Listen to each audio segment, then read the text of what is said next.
What's up guys, my name is Westie and today I'm bringing you some more Battlefield 3 endgame news, and today we're going to be focusing on air superiority.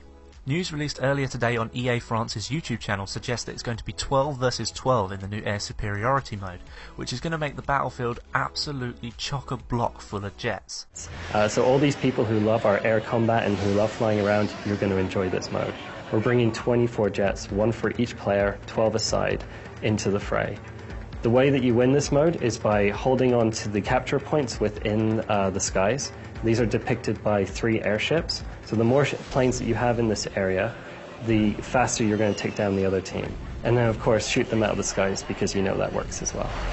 Now from the premium air superiority trailer that we've actually seen already, we didn't get a lot telling us how many people were actually going to be able to play in the game mode.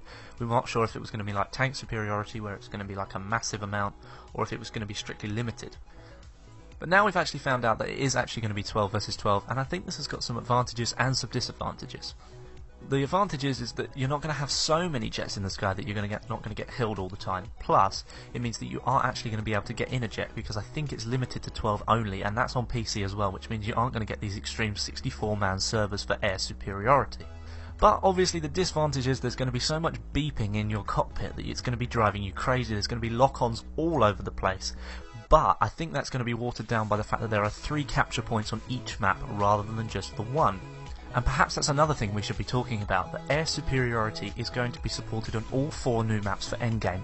That's Keosar Railroad, Operation Riverside, Nabandan Flats and Sabalan Pipeline.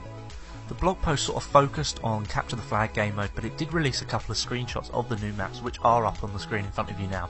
And I have to say that the new snow map does look extremely good. It reminds me a bit of Operation Firestorm with snow all over it. But that's kind of cool, and I also think it reminds me of White Pass from Bad Company 2, because that had quite a lot of tall buildings on it, and this looks kind of cool with the oil refinery setting kind of thing. And I think White Pass actually did have some sort of oil line on it. I'm not exactly sure, but I think it did. But anyway, it reminds me of that. And just one more thing I picked out from the footage was a mention of the AA vehicles. Now here's the footage of that part. The 2 new anti-air jeeps are based on the Vodnik and Humvee with anti-air weapons attached to them. So there it is, clear as day. That is confirmation of a second AA vehicle based on the Vodnik, which is obviously the Russian faction side. So it looks like these vehicles are set up exactly the same as Aftermath, where they're going to have the same sort of power, the same sort of weapons on them, but obviously one for each faction, the US and the Russian. So with endgame only just round the corner, we are kicking in towards March now. There is still no exact release date for this DLC yet.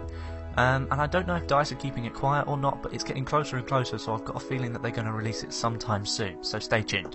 I hope you enjoyed this video guys. If you did, don't forget to give it a like so other people can see this information. And if you want to see some more Battlefield 3 related content, don't forget to jump over to my channel as well. And also my Twitter and Facebook links are in the description too. So once again, my name is Westie, and I will see you in the next video.